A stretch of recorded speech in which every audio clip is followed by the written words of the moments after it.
The greatest acting challenge in the show, of course, was pretending that you could really see some great special effect coming at you, and all of us clutching each other and saying, "Look out, here it comes again!"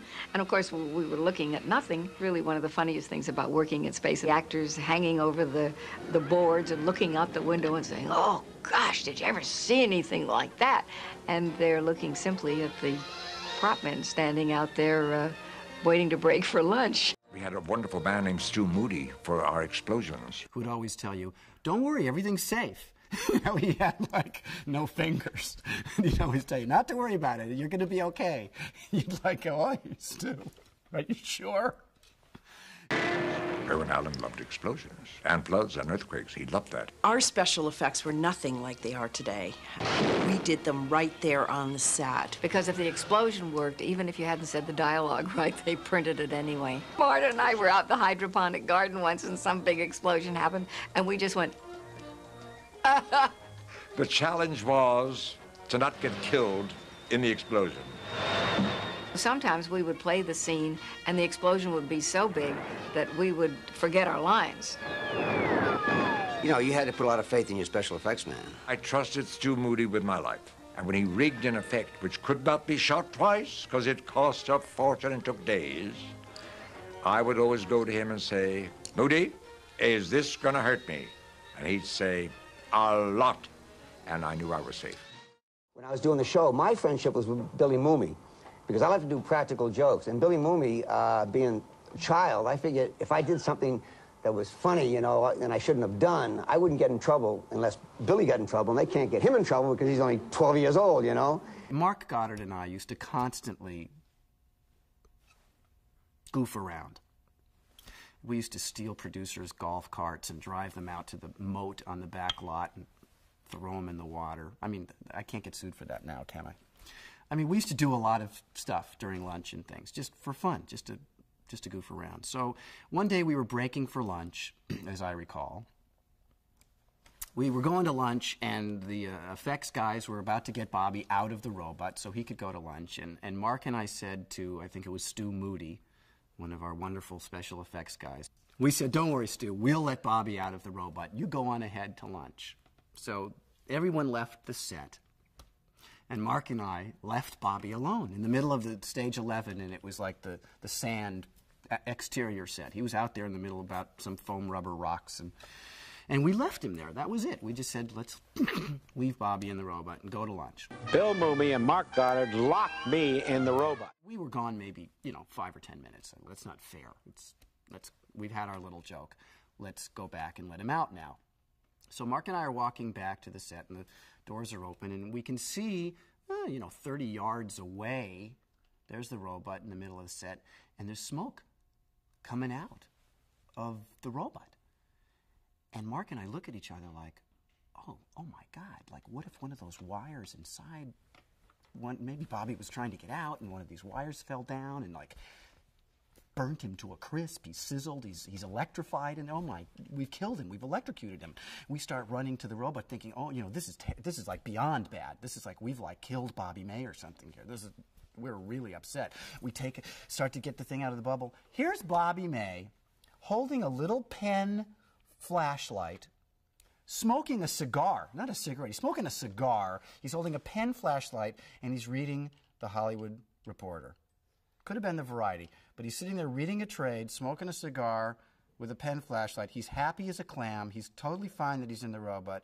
It's like, oh, hi, Mark. Hi, Bill. Hey, did you know Disney's making it? It was like unbelievable. Now, the robot we mentioned, of course, so many of us are familiar with the robot. But, I mean, like all mechanical things, did it always perform properly?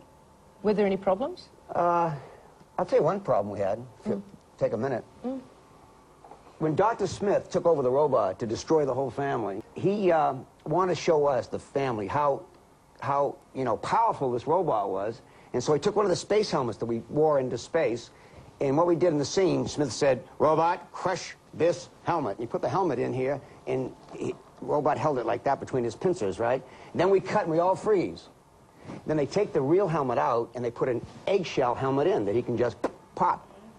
They put it in, and they say, "Okay, action," and the robot's there with this helmet, and you hear from the inside of the robot,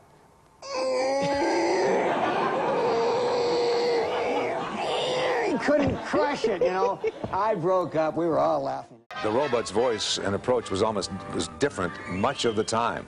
Emergency! Emergency! We did the lines, we had to stay in sync, and sometimes I would do it one way and sometimes you do it another way. Affirmative.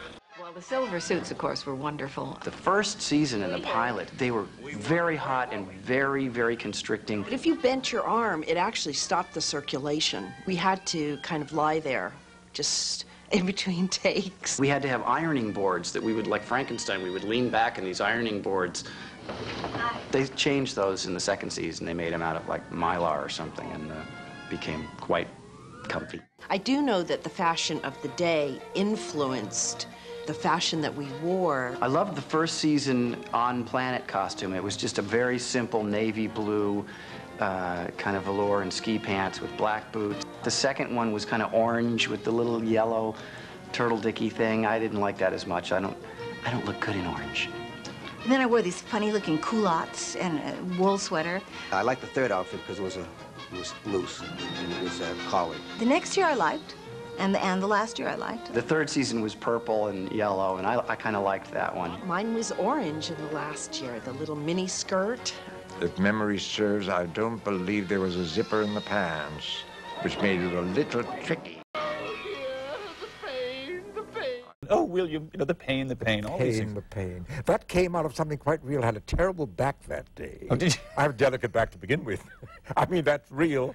And it was a bad back day. It really was. And in the middle of a scene, it was an ad lib. I think Billy Mooney had said something, and I had wanted me to do something, and I said, oh, I couldn't pay. And that remained part of the lexicon of Lost in Space.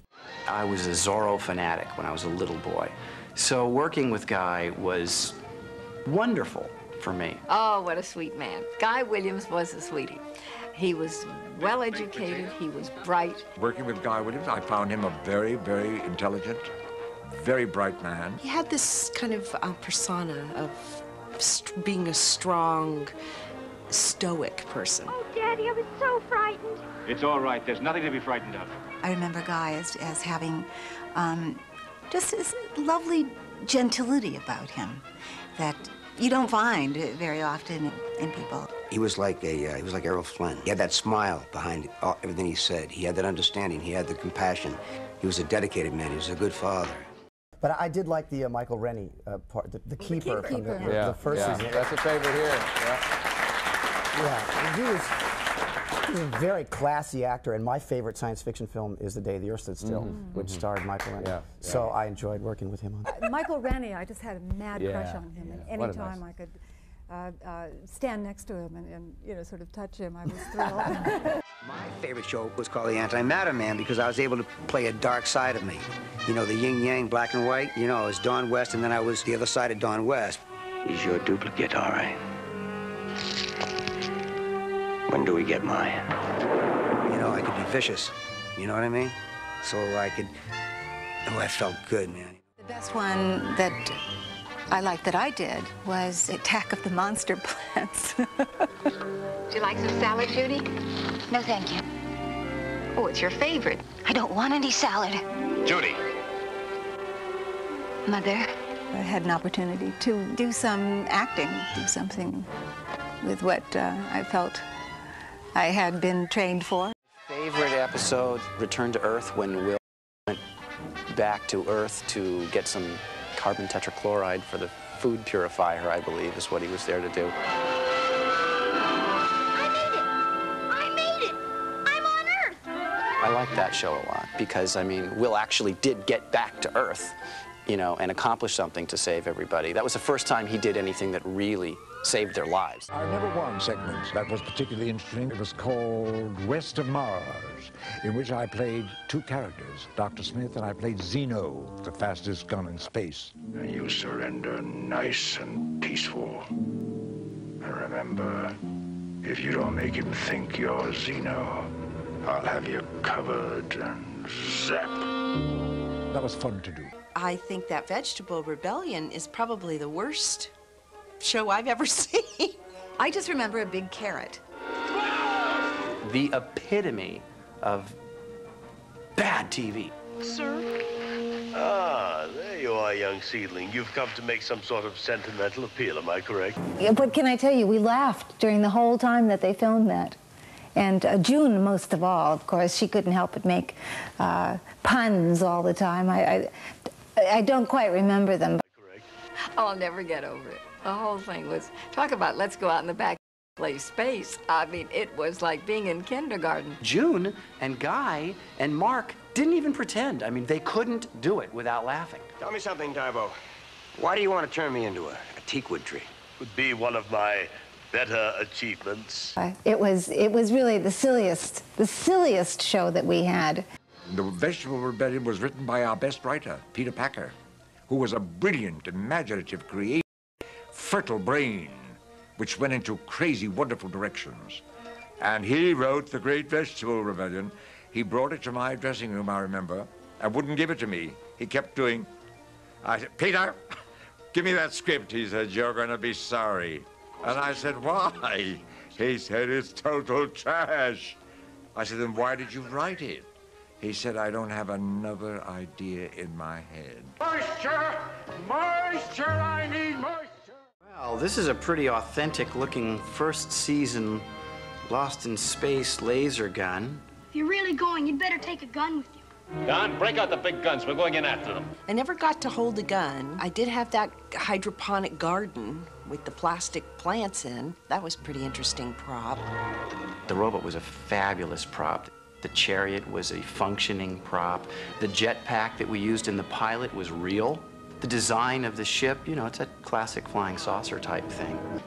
I used to come in and sit down, get ready for the scene if we were taking off or landing, and I just look at the board there and I just hit all those buttons. You're up in the air. One of the props that I really loved in the show was when we'd all sit down for dinner and I'd push the buttons and it would all come out on a conveyor belt. I thought that was pretty neat. There's a song on my solo CD, which is new, called The Ballad of William Robinson, which actually refers to that moment. I shot the one-eyed giant down with laser in my hand. The Robinson story is legitimately like a bad sailor's story. Dad, I killed the giant! I killed him! You sure did. A sailor from Liverpool whose ship goes astray. It's the same type of thing. It's just a space sailor.